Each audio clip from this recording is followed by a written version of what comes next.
Depuis le déclenchement de l'offensive américano-israélienne le 29 février 2026, l'Iran mène une guerre défensive structurée basée sur un élément central, la survie de son espace aérien. Et pour comprendre la dynamique actuelle du conflit, il faut observer un point stratégique, la montée en puissance et la mise en scène calculée du système de défense aérien iranien. Ces derniers jours, Téhéran a dévoilé un site souterrain de défense aérienne, présenté comme l'un des nœuds tactiques ayant permis d'intercepter et de neutraliser des aéronefs ennemis, y compris des appareils de très haute technologie. Le site souterrain présenté par les autorités iraniennes contient notamment un système de missiles sol-air Qodar 15, de fabrication iranienne bien sûr. Ce système, introduit officiellement en 2019 par Amir Hatami, alors ministre iranien de la Défense, représente aujourd'hui l'un des piliers de la défense anti-aérienne iranienne. Le Qodar 15 utilise des missiles sol-air guidés Sayad 3, conçus pour intercepter des cibles aériennes sophistiquées, y compris des chasseurs furtifs comme le F-35 américain.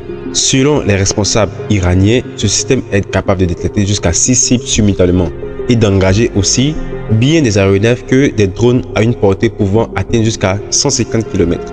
Cette capacité multi-cible est fondamentale.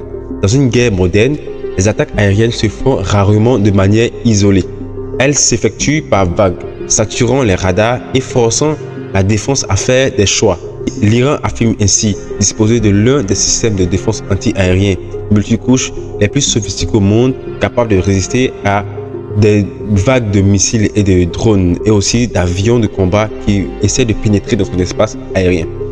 Ce dévoilement n'est donc pas seulement technique, il s'agit d'un message stratégique destiné à montrer que même sous pression et sous sanction, l'Iran conserve ses infrastructures cachées. Même pendant une agression de deux parmi les armées les plus puissantes au monde, l'armée israélienne et l'armée américaine réunies.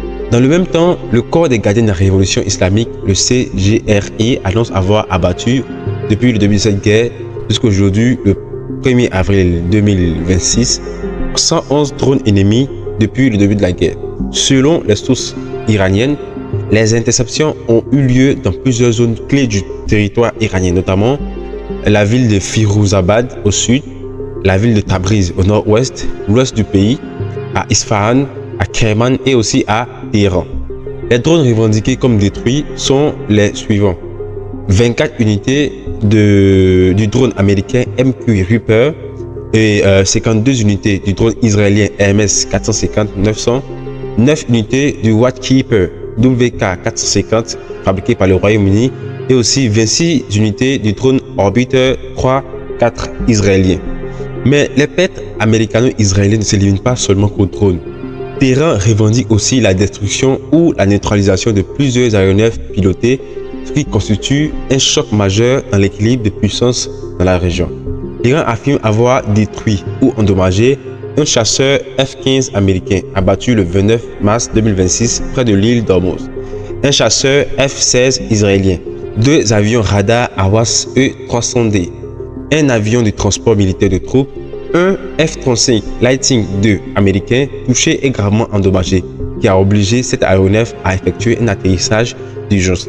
Cette information a été relayée par plusieurs sources, notamment le média La Libre.b. Ces informations résonnent comme une bombe dans le cercle militaire occidental, car le F-35 est l'arme symbole de la supériorité technologique américaine, de la supériorité aérienne américaine, et les avions AWACS sont considérés comme l'œil du ciel dans le monde occidental. Sans eux, l'armée perd la capacité de coordonner à grande distance des opérations militaires.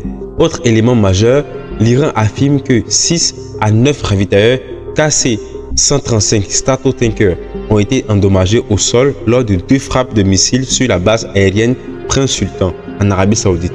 L'une le 15 mars 2026 et l'autre le 27 mars 2026. Un autre KC-135 s'est crashé au-dessus de l'Irak. Ces informations rapportées notamment par Al Jazeera sont extrêmement lourdes et stratégiques, car les ravitailleurs KC-135 Stratotanker sont la colonne vertébrale de la guerre aérienne américaine. Sans ravitaillement, les avions de chasse ne peuvent pas maintenir la pression dans la durée. Ainsi, le fait que l'Iran commence à toucher les ravitailleurs, cela signifie en réalité qu'il ne cherche plus seulement à se défendre. Ils cherchent à désorganiser la capacité opérationnelle de ses adversaires sur tout le théâtre régional. Dans le même sens, des frappes iraniennes sur des bases régionales ont endommagé des infrastructures de maintenance indispensables au maintien au vol des F-35. Plusieurs frappes de missiles iraniens ont touché la base de Nevatim et aussi d'autres bases abritant des F-35, non seulement en Israël et aussi dans les pays du Golfe. Là encore, l'objectif de ces frappes n'est pas seulement de détruire un avion, mais d'attaquer la logistique qui permet à ces avions de continuer la guerre. Sans maintenance, un avion ne peut maintenir des opérations militaires sur de longues durées. Enfin, un incident spectaculaire est rapporté le 2 mars 2026. 3 F-15 Striker Super Eagle américains ont été abattus non pas par l'Iran, mais par la défense anti-aérienne du Koweït dans un contexte de confusion durant une attaque massive de missiles iraniens. En dévoilant un système souterrain Kodar 15 et en revendiquant des pertes importantes infligées au bloc américano-israélien, l'Iran ne cherche pas seulement à communiquer, il mène une stratégie psychologique et militaire cohérente. Le message de Téhéran est clair. Téhéran n'est pas un État passif. Il possède une défense en profondeur, des infrastructures cachées et une capacité réelle à infliger des pertes technologiques coûteuses à tout ennemi qui essaie de l'agresser. Cette guerre en Iran montre une chose. Le bloc américano-israélien, habitué à entrer dans des guerres où la supériorité aérienne était totalement acquise, aujourd'hui est confronté à une guerre où la supériorité aérienne n'est plus garantie. Ce conflit n'est pas seulement une confrontation régionale, il devient une démonstration globale, celle de la capacité d'un État souverain, sanctionné, isolé et ciblé à résister et à frapper en retour. Mes chers amis, merci de nous avoir suivis jusqu'à présent.